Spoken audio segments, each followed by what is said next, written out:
Siguro nung nilikha tayo ng Diyos, pagkatapos siyang itulad sa kanyang imahe ang ating mga kaluluwa, pagkatapos siyang bigyang kapangyarihan ang ating mga paa, inukit niya ang kanyang pag-ibig sa ilalim ng talukap ng ating mga mata.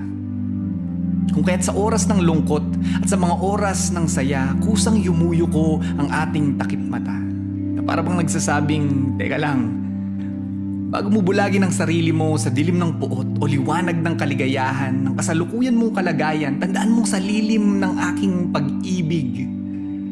Wala yan. Kaya't natural lang sa atin ang pumikit tuwing nagdarasal, tuwing nag-iisip, tuwing nagpapahinga, tuwing nakikinig ng malamig at mahinahong musika.